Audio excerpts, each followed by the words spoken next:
Alors, comme nous l'avons vu, la méthode de Newton permet de résoudre les équations quadratiques. Je voudrais maintenant que nous l'appliquions au polynôme du troisième degré. Nous allons essayer avec une fonction simple. Tiens, prenons par exemple x3 moins 1 égale 0. Ce qui nous intéresse ici, c'est de savoir comment la méthode de Newton pourrait nous permettre de résoudre l'équation. Allez, quoi, juste une bière, il y aura Claire. Monsieur Delvaux, vous avez une idée sur la question? Non, monsieur. Ah, le contraire m'eût étonné. Et vous, monsieur Muller? Le résultat de l'équation dépend de l'estimation initiale? C'est exact. Vous avez une solution à proposer? Pas une solution, mais 3. Bon, allez-y, nous vous écoutons.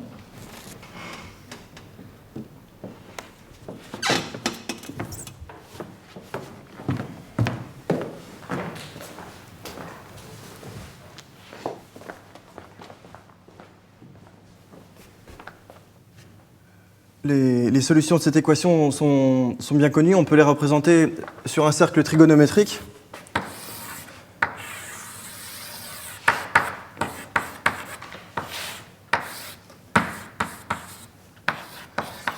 Ce qui nous donne x1 égale 1, x2 égale e 2i sur 3, x3 égale e moins 2i sur 3.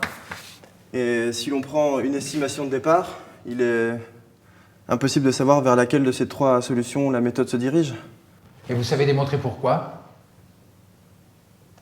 Avec cette méthode, on voit bien que le système devient chaotique. Bien, merci pour ce brillant exposé.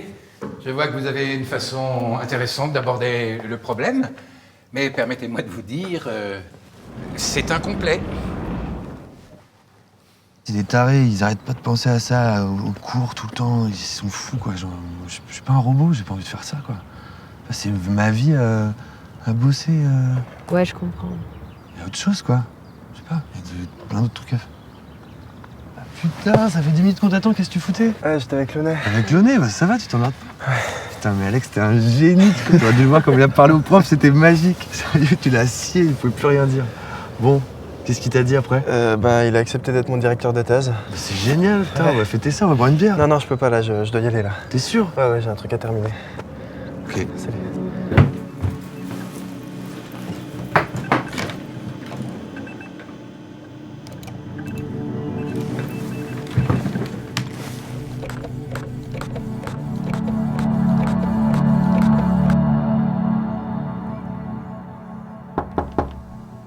Entrez. Ah. Bonjour, monsieur Muller. Bonjour. Merci d'être venu. Installez-vous, je vous prie. Merci. Je voudrais en savoir un peu plus sur vos recherches. Que savez-vous exactement sur les systèmes chaotiques? Ce sont des systèmes dynamiques évoluant de façon instable, ce qui les rend imprédictibles à long terme. La question d'ailleurs n'est pas de prédire l'évolution du système, mais plutôt de savoir quand le système devient chaotique. Poursuivez. Si on trace une courbe pour toutes les valeurs de R de la fonction f de x égale Rx facteur de 1 moins x, on obtient un graphe à peu près comme ça. Avec tout d'abord un état stationnaire, ensuite une série de cascades, Montrez-moi. pour finir sur le chaos. Ce qui nous permettrait de comprendre les attracteurs étranges.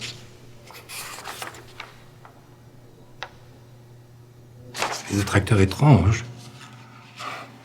Ce sont des objets mathématiques extrêmement complexes. Si nous pouvons les modéliser avec précision, il nous est impossible d'en tirer des conclusions mathématiques valables. Vous êtes sûr? Non, mais c'est une impasse. Croyez-moi, monsieur Muller, j'ai beaucoup étudié ce sujet. Il n'y a rien à en tirer.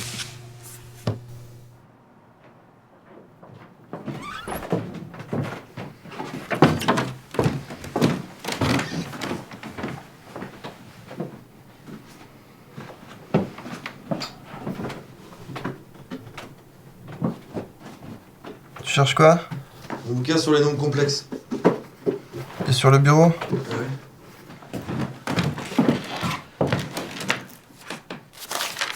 Qu'est-ce que c'est? Non, vas-y, repose.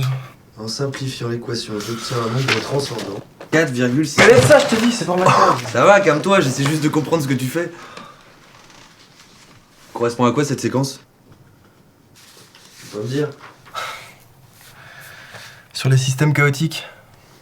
Et tu penses pas que ça a déjà été fait? Non, je crois pas. Enfin, pas en analyse numérique en tout cas. Tiens, regarde.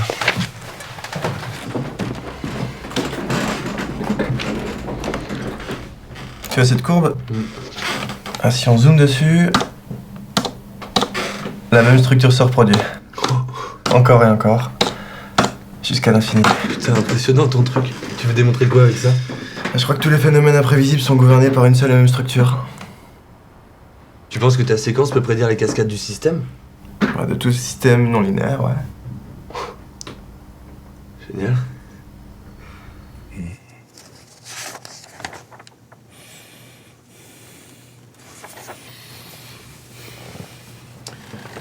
C'est juste une coïncidence. Comment ça? Ce nombre n'a pas de signification particulière. Je crois qu'il s'agit vraisemblablement d'un hasard. La précision est trop faible pour en tirer des conclusions. Mais il est pourtant récurrent, quelle que soit l'échelle du système. Il est récurrent, parce que vous voulez qu'il soit récurrent. Tant que vous n'avez pas de précision cohérente, vous ne démontrez rien. Ah oui.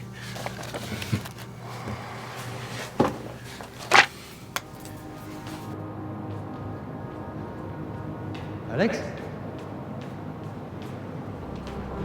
Alex? Oh! Putain, t'étais pas en cours ce matin, t'étais où? J'étais avec le nez. Bah raconte, putain! Laisse-moi, s'il te plaît. Laisse-moi! Alex!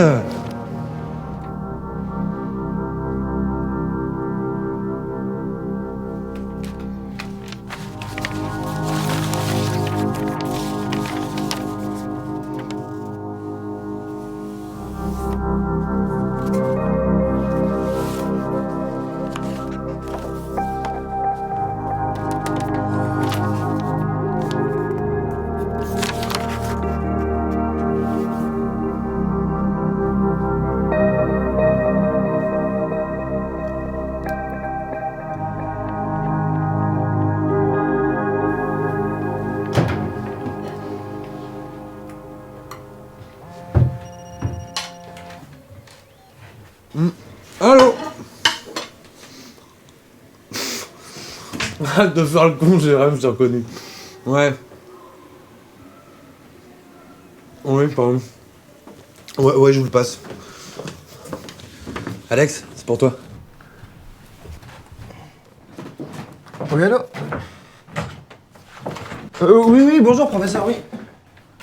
Ce soir, oui, pas de problème. Un instant.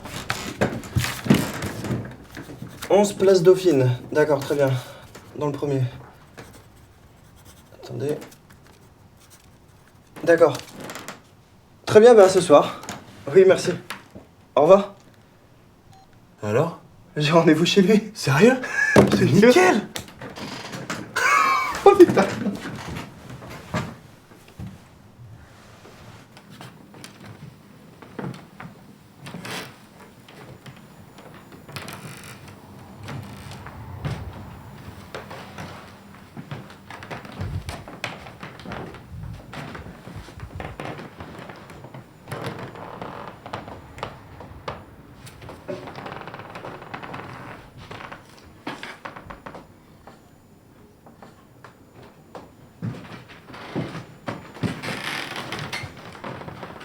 C'est vous? Oui, c'est moi. À côté de Stephen Small. Vous avez été candidat à la médaille Fields? Oui. J'étais candidat. Et j'avais publié un mémoire sur les systèmes dynamiques. Tout le monde parlait de moi pour le prix. Mais le jury en a décidé autrement. Reprenons. Voyez, pour une raison que j'ignore, votre fonction recèle une régularité inattendue. Les nombres semblent converger de plus en plus vite sans que je m'explique pourquoi. Je crois que c'est parce qu'il y a une invariance d'échelle. Oui, c'est bien possible. Encore faut-il le démontrer. J'ai fait le calcul avec des fonctions trigonométriques et paraboliques. Et à chaque fois, j'ai le même résultat. 4669. Intéressant, oui. Cette régularité est numériquement identique à tous les systèmes.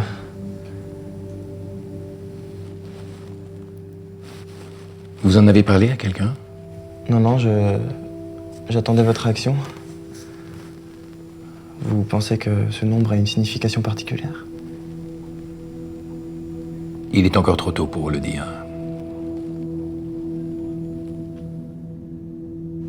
Tiens, regarde. Alors voilà. Apparemment, il a découvert un truc pas mal.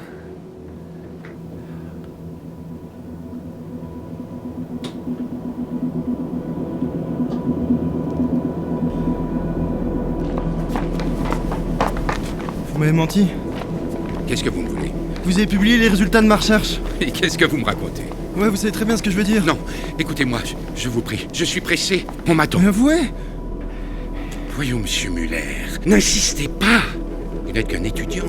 Mais tu vas avouer, c'est ma thèse. Écoutez, vous m'avez mis sur la voie, c'est vrai. Mais c'est tout, et rien de plus. Mais c'est totalement faux, vous avez tout repris. Vous êtes seul, monsieur Muller. Vous n'avez pas de preuves. Qui vous croira?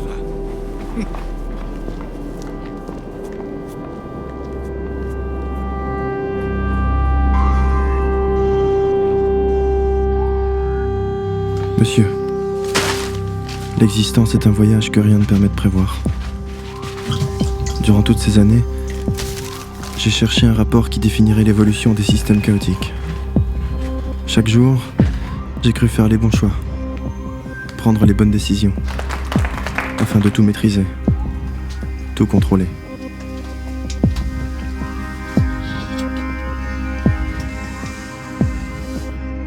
J'ai cru que je pouvais démontrer cette inconnue présente dans les équations non linéaires.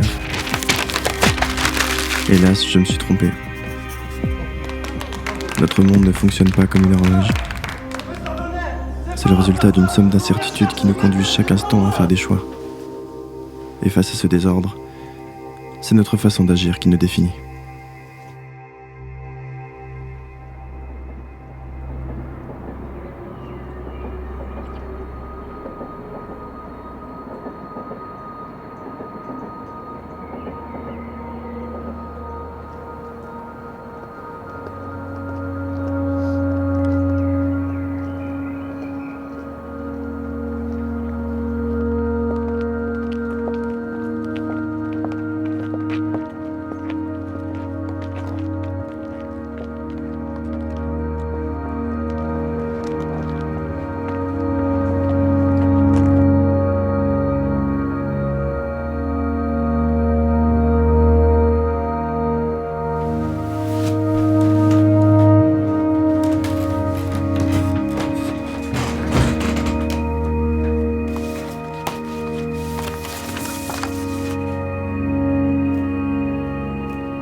Avant de laisser la parole au professeur Launay, je souhaiterais vous dire quelques mots.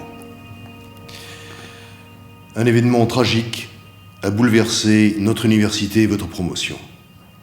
Il s'agit, vous le savez, de la disparition douloureuse de votre camarade Alexandre. Je voudrais que nous observions une minute de silence en sa mémoire.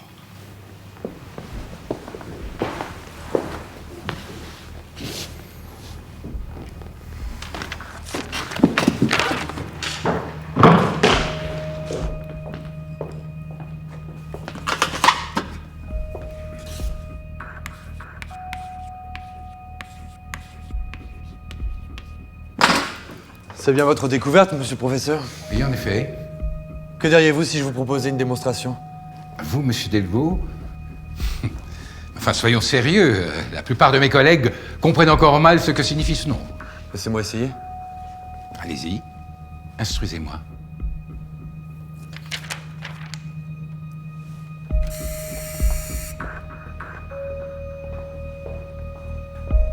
Vous vous servez du théorème de Charcot. D'où tenez-vous ça? Non, il y a une erreur quelque C'est part. correct. Cette démonstration est correcte et vous le savez puisque c'est Alexandre qui l'a formulée. Alexandre? Mais qu'est-ce que vous racontez? C'est lui qui a découvert la constante universelle des systèmes chaotiques. Il a travaillé dessus pendant des mois. Mais enfin, c'est absurde. Vous vous êtes servi de lui, professeur. Vous êtes un voleur. Vous avez publié sa thèse sous votre C'est nom à son ridicule. insu. Vous mentez. Vous n'avez jamais rien découvert. Allez, monsieur, sortez. Sortez. Silence. Passez dans mon bureau, monsieur Delvaux. Et ensuite, vous aussi, professeur.